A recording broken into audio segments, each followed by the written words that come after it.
आज हम बात करेंगे IUPAC nomenclature of ester.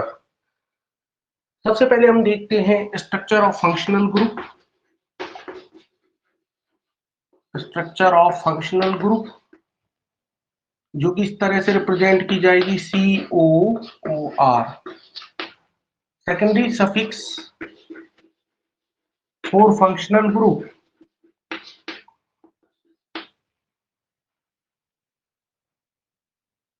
Alkanoate. Alkanoate यदि कोई डबल बॉन्ड है तो उसके लिए अलग से रिप्रेजेंट करेंगे। मैं OAT लिख देता हूं, OAT।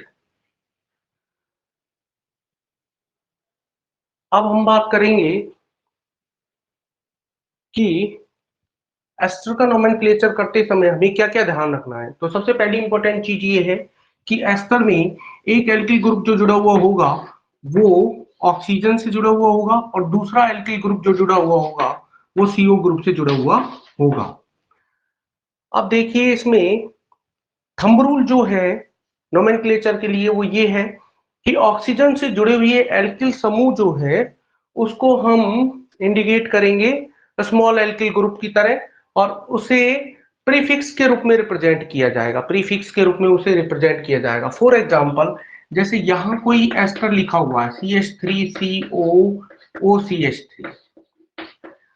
अब यदि हमें इसका नोमेनक्लेचर करना है तो सबसे पहले हम बात करेंगे कि इसमें मेन चेन बनाइए, प्रिंसिपल चेन बनाइए। प्रिंसिपल चेन बनाने के लिए हम क्या करेंगे, सबसे पहले बड़ी से बड़ी प्रिंसिपल चेन बनाएंगे तो यही वाली चेन बन सकती है।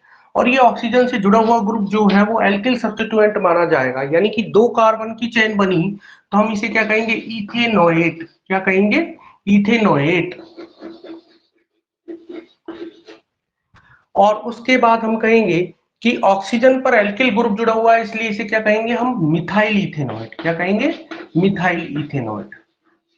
यानी यहां ध्यान रखने की बात यह है कि ऑक्सीजन के साथ जो है वो जनरली स्मॉल एल्किल ग्रुप जाएगा, यानी कि यहां पर हमें लॉन्गेस्ट चेन सेलेक्ट करनी है। जैसे और एग्जांपल देख सकते हैं हम एस्टर की नोमेनक्लेचर के लिए CH3 CH2 COOC2H5। अब की बार कौन सा एल्किल सब्स्टिट्यूएंट है, इथाइल जुड़ा हुआ है और वर्ड रूट कितने का आएगा, 3 कार्बन का वर्ड रूट है इसलिए इसे हम क्या कहेंगे, प्रोपेनोएट। तो हम क्या कहेंगे, इथाइल प्रोपेनोएट। इथाइल प्रोपेनोएट,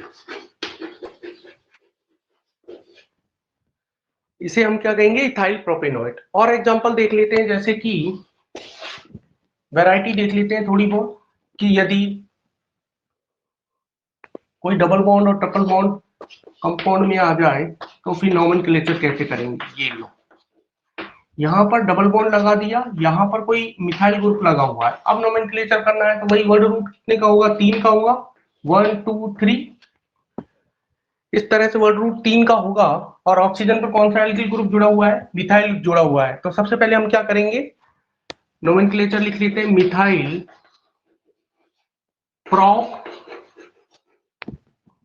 2 पर इन है, 2 इन 108, इसका नोमेनक्लेचर दिया जाएगा। सब्स्टिट्यूएंट ये हो गया वर्ड रूट 3 का, इसलिए प्रॉप लिख दिया है हमने। प्राइमरी सफिक्स इन लगाया with their position, secondary suffix भी हमने विद देयर पोजीशन 08 लगाया है। ठीक है, अब हम आगे चलते हैं अगले nomenclature of ketone.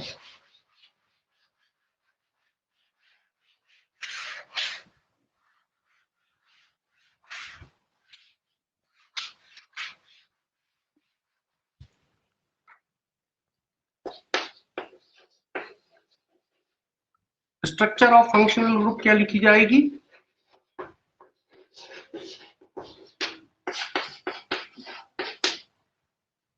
Secondary suffix क्या लिखा जाएगा, ऑन।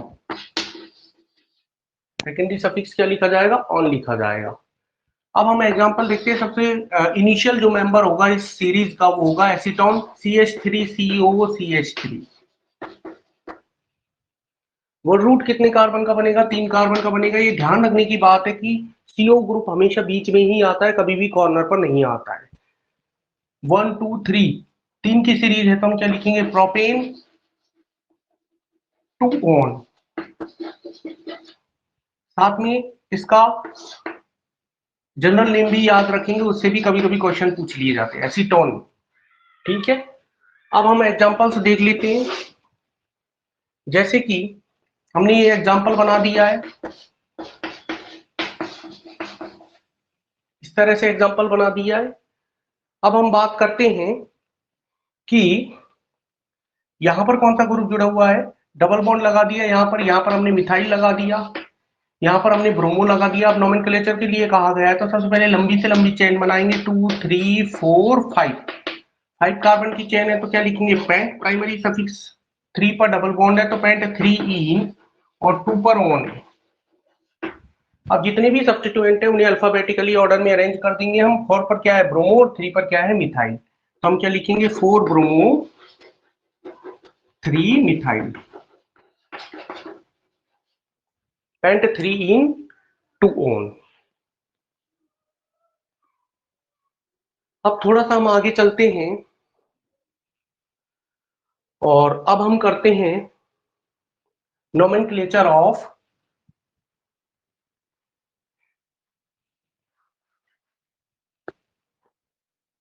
एल्कोहल।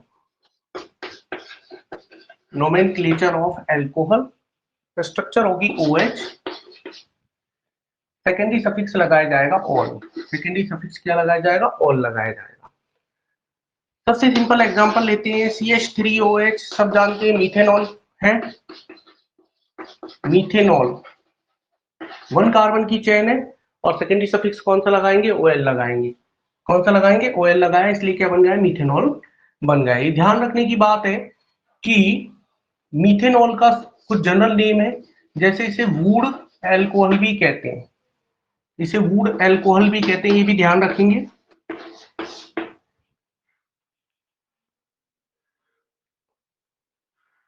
दूसरा एग्जांपल है इथेनॉल, CH3CH2OH,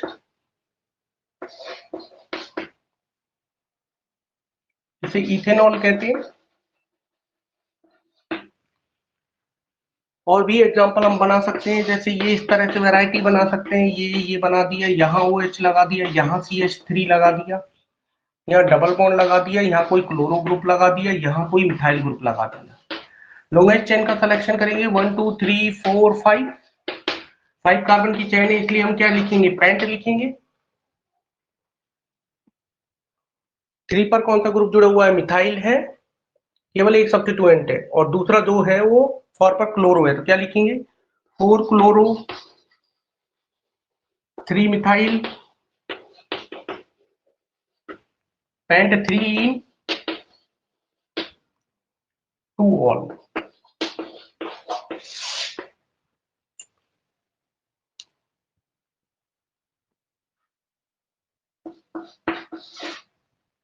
अगला एग्जांपल देख लीजिए, इस तरह से बना दिया है मैंने, CH2OH 1 2 3, 2 पर 2 मिथाइल ग्रुप जुड़ी हुई है, लॉन्गेस्ट चेन सेलेक्ट कर दी है तो क्या नाम आएगा, 2 2 dimethyl, 2 2 dimethyl, propane 1 all, propane 1 all.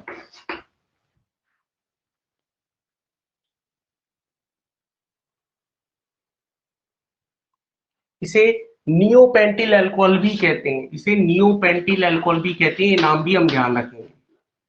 इसे नियोपेंटिल अल्कोहल भी कहते हैं, ये नाम भी हम ध्यान रखेंगे। ठीक है, और भी एग्जांपल बनाए जा सकते हैं। तो बहुत सिंपल है अल्कोहल का नोमेनक्लेचर भी।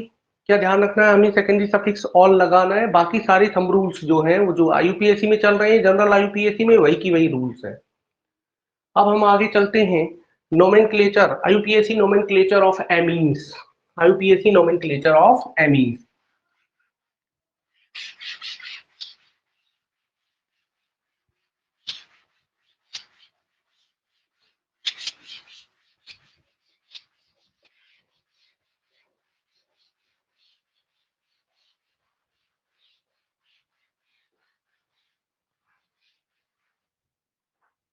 IUPAC nomenclature of amines। Functional group के स्ट्रक्चर NH2 लगा होगा, और सेकेंडरी सफिक्स जो हम लिखेंगे उसके लिए एमीन लिखेंगे। सेकेंडरी सफिक्स क्या लिखेंगे? एमीन लिखेंगे।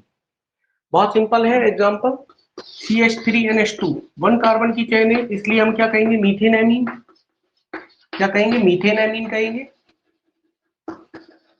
2 कार्बन की चेन है तो CH3CH2NH2 इथेन एमीन कहेंगे। इथेन एमीन कहेंगे। इसी तरह से और भी चेन बनाई जा सकती है ये इस तरह से, यहां NH2 लगा दिया, यहां डबल बॉन्ड लगा दिया, यहां पर कोई ब्रोमो ग्रुप है। वर्ड रूट कितने कार्बन का होगा? 4 कार्बन का होगा। वर्ड रूट 4 कार्बन का है तो हम क्या लिखेंगे? ब्यूट लिखेंगे। ब्यूट 3 पर ईन, 2 पर एमीन लिखा जाएगा। 2 पर क्या लिखा जाएगा? एमीन लिखा जाएगा। सब्स्टिट्यूएंट ग्रुप जो है वो कौन कौन से लगे हुए हैं? 1 पर ब्रोमो लगा हुआ है। 1 पर क्या लगा हुआ है? ब्रोमो लगा हुआ है, इसलिए 1 ब्रोमो लिखा जाएगा। ठीक है, और वैरायटी देख लेते हैं इस तरह से। यहां पर NH2 ग्रुप जुड़ा हुआ है, यहां पर डबल बॉन्ड है, और यहां पर कोई क्लोरो लगा हुआ है। ठीक है, कितने कार्बन की चेन बनेगी? 1 2 3 4 5। नंबरिंग इधर से करेंगे क्योंकि फंक्शनल ग्रुप को लीस्ट नंबर जो है वो दिया जाना चाहिए। नंबरिंग लेफ्ट साइड से करेंगे क्योंकि फंक्शनल ग्रुप को लीस्ट नंबर दिया जाना चाहिए। अब हम कहेंगे कि 5 की कार्बन चेन है तो इसे हम क्या कहेंगे? पेंट। 3 पर ईन है, 2 पर कौन सा ग्रुप जुड़ा हुआ है? एमीन जुड़ा हुआ है। 2 पर कौन सा ग्रुप जुड़ा हुआ है? एमीन। सब्स्टिट्यूएंट केवल एक है जो 5 पोजीशन पर लगा हुआ है, जिसे हम 5 क्लोरो लिख देंगे। इस तरह से हम वैरायटी देख सकते हैं एमीन्स के नोमेनक्लेचर में। अब हम आगे चलते हैं, आप स्क्रीनशॉट ले सकते हैं।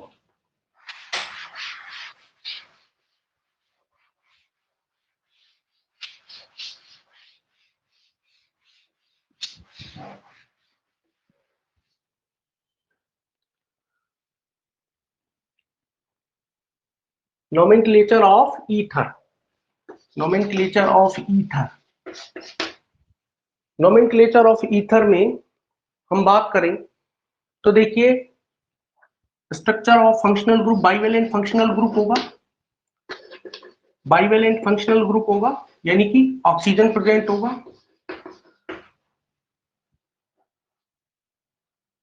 क्या प्रेजेंट होगा? ऑक्सीजन प्रेजेंट होगा। सेकेंडरी सफिक्स लगाएंगे हम एल्केन। सफिक्स क्या होगा? Secondary suffix alkene. अब हम एग्जांपल बनाते हैं, बहुत सिंपल सिंपल। CH3OCH3। ठीक है, अब हम बात करते हैं CH3OCH3 की। अगर हम बात करें तो इसमें अगर हम बात करें तो हम ये कह सकते हैं कि सबसे पहले आपको क्या बनानी है? मेन चेन बनानी है हमेशा। या फिर हम कह सकते हैं कि सबसे पहले छोट मेन चेन जो बनाएंगे, ऑक्सीजन के साथ कौन सा भेजना है? ऑक्सीजन के साथ आपको छोटा एल्किल ग्रुप भेजना है। ऑक्सीजन के साथ कौन सा ग्रुप भेजना है? छोटा एल्किल ग्रुप। तो हम क्या कहेंगे? मिथॉक्सी। और 1 कार्बन की चेन है इसलिए हम क्या कहेंगे? मीथेन। 1 कार्बन की चेन है इसलिए हम क्या कहेंगे? Methoxy methane. इसका और नाम भी याद रखना पड़ेगा आपको, डाइमिथाइल ईथर भी इसे हम बोलते हैं। इसे हम क्या कहते हैं? डाइमिथाइल ईथर भी कहते हैं।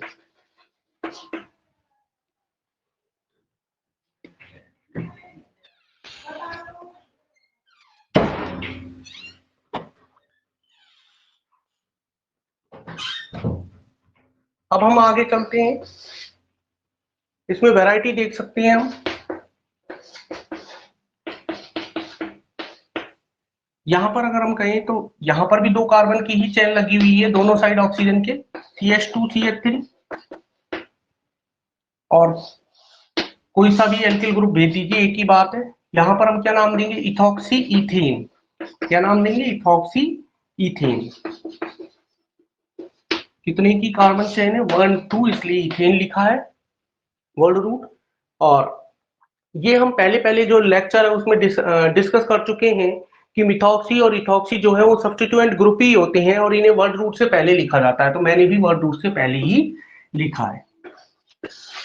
उसके बाद हम थोड़ी सी वैरायटी देख लेते हैं। इधर एक ग्रुप लगा हुआ है, और ये बड़ा ग्रुप लगा हुआ है। तो ये जो सीरीज होगी ये मिथॉक्सी होगी और वर्ड रूट बड़े कार्बन का लिया जाएगा, इसलिए क्या नाम होगा, मिथॉक्सी इथेन। क्या नाम होगा, मिथॉक्सी इथेन। तो इस तरह से हम ईथर का नाम कर सकते हैं।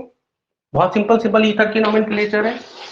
ये लीजिए, एक और ले लेते हैं, CH3 CH2O CH2 CH2 CH3। ये इस तरह से कंपाउंड बना हुआ है। ये क्या लिखा जाएगा, इथॉक्सी लिखा जाएगा, और 3 कार्बन की चेन है इसलिए क्या लिखा जाएगा, प्रोपेन लिखा जाएगा। क्या लिखा जाएगा, प्रोपेन लिखा जाएगा।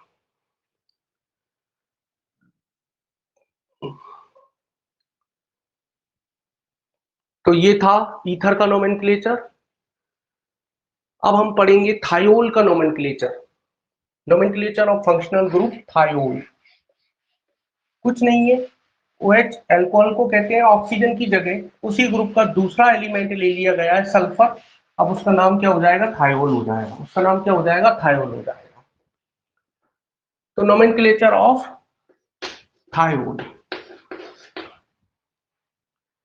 फंक्शनल ग्रुप की स्ट्रक्चर ये रहेगी, सफिक्स जो रहेगा सेकेंडरी सफिक्स और फंक्शनल ग्रुप इज थायोल। ठीक है। अब हम बात करते हैं सबसे सिंपल एग्जांपल की। अगर ये मीथेनॉल होता तो यहाँ OH होता, लेकिन हम क्या बात कर रहे हैं, थायोल की, इसलिए क्या लिखेंगे, CH3SH। तो क्या नाम हो जाएगा इसका, मीथेन थायोल। Methane thiol. ठीक है। आगे चलते हैं। यहां पर SH ग्रुप लगा हुआ है, यहाँ डबल बॉन्ड है, यहाँ ब्रोमो लगा हुआ है। लॉन्गेस्ट चेन को सेलेक्ट करते हैं, 1 2 3 4। 4 का मतलब ब्यूट, 3 2 थायोल,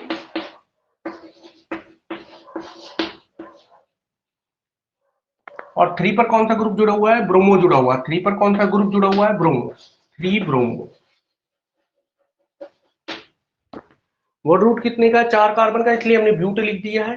तीसरी पोजीशन पर डबल बॉन्ड है, इसलिए प्राइमरी सफिक्स 3 लिख दिया है विद देयर पोजीशन। और सेकंड पोजीशन है, उस पर क्या लगा हुआ है, SH ग्रुप लगा हुआ है, इसलिए इसे हमने क्या लिख दिया है, थायोल लिख दिया है। ठीक है। और जितने भी सब्स्टिट्यूएंट होते हैं, थंब रूल है, वर्ड रूट से पहले अल्फाबेटिकली ऑर्डर में अरेंज कर दिया जाता है। क्योंकि यहाँ पर एक ही सब्स्टिट्यूएंट है, ब्रोमो, तो हमने उसे विद देयर पोजीशन लिख दिया है, 3 ब्रोमो। ठीक है। अब हम और भी एग्जाम्पल देख सकते हैं। एग्जाम्पल इसी तरह से बनाए जा सकते हैं। तो ये था IUPAC nomenclature of compound having single functional group. देखिए, सिंगल फंक्शनल ग्रुप के कंपाउंड में नोमेनक्लेचर करने के लिए हमें कुछ चीजें ध्यान रखनी होती है। उनमें से क्या क्या चीजें ध्यान रखनी है, ध्यान से सुन लीजिए। पहले तो वो जो रामबाण फॉर्मूला जो शुरू शुरू के लेक्चर में बताया, वो ध्यान रखना है, जिसमें क्या लिखा होता है कि substituent group are arranged in alphabetically order with their position plus word root plus primary suffix plus secondary suffix. ये ध्यान रखना है। वर्ड रूट हम जानते ही है 1 to 10 तक, मैथ है, prop but pent hex hept dec हो जाएगा। और इसी तरह से सब्स्टिट्यूएंट कौन कौन से होंगे, क्लोरो है, ब्रोमो है, एडो है, मिथाइल है, इथाइल है, कोई भी एल्किल ग्रुप हो सकता है, मिथॉक्सी, इथॉक्सी, ये सारे के सारे सब्स्टिट्यूएंट ग्रुप होते हैं। ठीक है। प्राइमरी सफिक्स एन है तो कोई पोजीशन की जरूरत नहीं है, इन और आइन है तो उनकी पोजीशन दिखानी पड़ेगी, डबल बॉन्ड और ट्रिपल बॉन्ड की विद देयर पोजीशन उन्हें मेंशन किया जाएगा। इसी तरह से देखिए, अगर सेकेंडरी सफिक्स है तो यहाँ हमने लगभग 12 फंक्शनल ग्रुप देखे हैं। उन सब के लिए सेकेंडरी सफिक्स जो है वो अलग अलग है। उनका जो सेकेंडरी सफिक्स है वो हमें ध्यान होना चाहिए, तभी हम नोमेनक्लेचर कर सकते हैं। तो ये था सिंगल फंक्शनल ग्रुप वाली कंटेंट, सिंगल फंक्शनल ग्रुप वाली जो कंपाउंड है उनका IUPAC नोमेनक्लेचर। नेक्स्ट क्लास में हम देखेंगे कि more than one functional group अगर किसी ऑर्गेनिक कंपाउंड में प्रेजेंट है तो उनका नोमेनक्लेचर के लिए एक प्रियोरिटी टेबल बनाएंगे और उस प्रियोरिटी टेबल से जो है हम नोमेनक्लेचर करेंगे। आज के लिए इतना ही काफी है। Thank you.